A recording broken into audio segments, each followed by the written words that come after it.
Open worlds have been a staple in video games for quite a while, and racing games are no exception. While they became more popular in the 2000s, open-world racing and driving games have been around since the 80s, with games like Turbo Esprit and Vet appearing on various home computers. And one game from this early period was Club Drive, released in 1994 for the Atari Jaguar, and developed and published by Atari in-house. Unlike earlier games which only released on home computers, Club Drive was one of the first open-world racing games released on a home console, and potentially the first ever. So how good was Atari's attempt at bringing open-world racing to consoles? Well, first off, the game actually has some in-universe lore. According to the instruction manual, it takes place in the year 2098, and for the past 50 years, cars have been banned due to safety concerns. That was until a scientist found a way to make cars indestructible, leading to the creation of a driving theme park called Club Drive, hence the game's title. This has no bearing on the actual gameplay, I just thought it was worth mentioning. In the main menu, there are 4 locations to choose from: Jerome's Pad, the Old West, Velocity Park, and San Francisco. And making use of these locations are 3 game modes: Racing,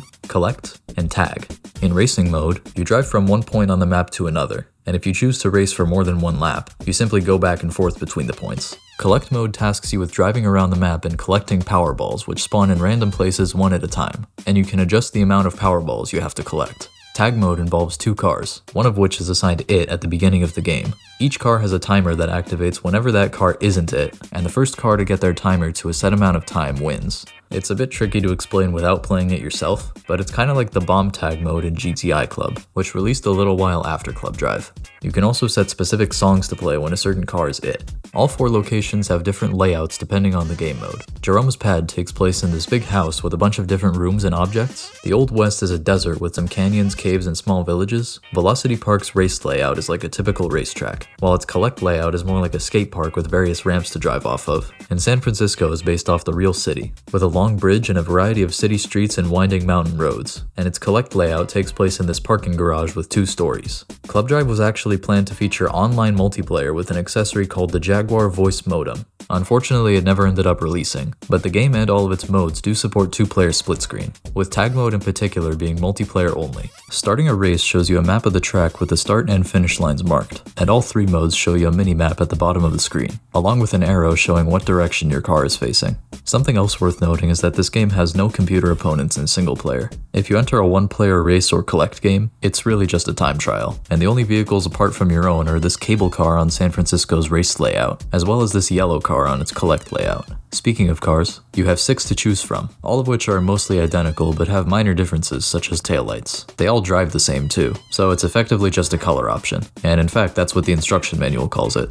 The one option you do get related to the driving itself is the car speed, slow or fast. Slow limits your top speed to about 50 miles per hour, and fast increases it to about 100. The car physics themselves are pretty janky, mostly due to the collision physics that often flip over your car or even get you stuck sometimes. That being said, the game has some safeguards to help with this. If you do flip over, your car should automatically flip back to correct for it, and in case it doesn't, or if you get stuck somewhere, you can press the 1, 2, or 3 buttons on the Jaguar controller's number pad to straighten out your car manually. And even if that doesn't work, the game actually has a built-in rewind feature you can use to go back to a certain point. This was a good decade before rewind became a common feature in video games, and I honestly thought it was part of the emulator I was using, but it works on real hardware too. The steering controls are a bit touchy since you can only use a D-pad, but you're able to hold up while turning to steer more gradually, or hold down for a sharper turn. I should also mention the graphics since they're very blocky and undetailed, but I'm pretty sure that's due to hardware limitations, since other 3D Jaguar games have similar shortcomings. In fact, Club Drive runs better than those games at certain points, and has a pretty impressive draw distance in comparison.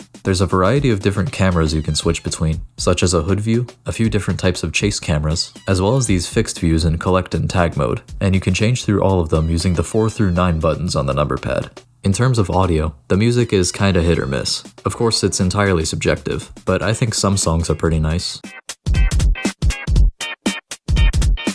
while others just aren't.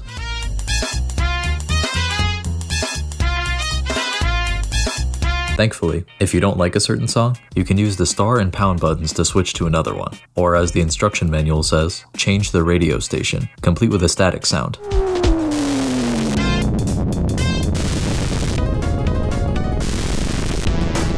The engine sounds are okay for a game this old, but they change pitch very abruptly when your speed changes.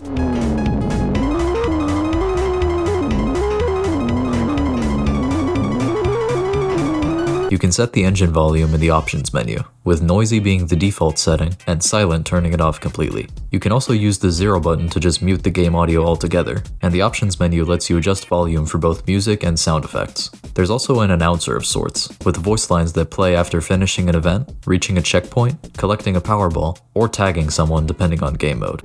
Alright, yeah! Alright, alright!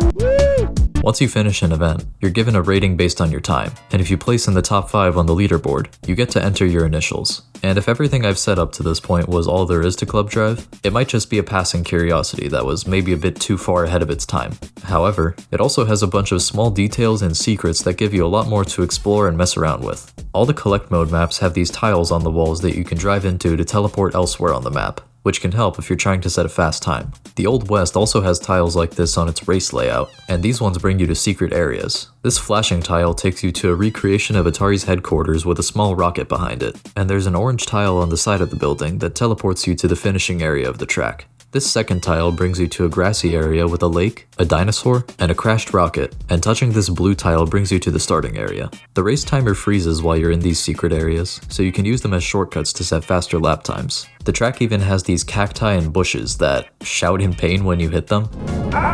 The collect layout of Jerome's pad has this TV showing a game of Pong, and the race layout has the same TV showing a mirror image of your car camera. Near the starting line, there's a fireplace you can drive into if you build up enough speed. It teleports you to a castle surrounded by a moat, and inside the castle is a flashing blue tile that takes you to a table in front of the aforementioned TV. Right before the finish line, there's a bathroom area with a toilet, and you can drive into it to make it flush. There's even a cat chasing a mouse throughout the level, and driving into either of them will cause them to make a sound. In terms of the 4 locations I've been talking about, there's actually a secret 5th one you can access by going to the world selection and pressing 2 and 4 on the number pad at the same time, allowing you to access a secret world called Planet Todd. It has separate race and collect layouts like all the other worlds, and they're both pretty abstract, even by this game's standards. But the race layout has this red tile you use to teleport to the finish line, and the collect layout is similar to the one in Velocity Park, with a bunch of different ramps you can use. The last secret I want to talk about is the debug mode. If you press the 6 and 8 buttons at the same time during gameplay, the speedometer gets replaced with camera position data, and if you're in race mode, you also get access to the fixed camera views that you normally can't switch to. Just make sure not to drive too far away. If you want to play Club Drive nowadays, that's easier to do than ever before. Atari Jaguar emulation has significantly improved in the past few years, and the game was also included in the Atari 50 compilation for modern consoles and PC. This version is mostly the same, but with modernized controls and most of the number pad functions moved to a virtual wheel. There's also a button shortcut to access Planet Todd from the world selection. A lot of people seem to dunk on this game, and I get how people might do that solely based on first impressions. In fact, my original script for this video was a lot more negative, but now that I've spent more time with it, I've come around to appreciating it. It's a very singular game, and I think trying to compare it to anything else kind of devalues it. As long as you don't go in with any real expectations, there's certainly some fun to be had. Club Drive is an incredibly unique game, especially for a console game of its time. What it lacks in fidelity, it makes up for in charm and a few surprisingly innovative features. You'd certainly have a more straightforward time with most open-world racing games released afterwards, but given its uniqueness and how accessible it is nowadays, Club Drive is a game that I think everyone should experience.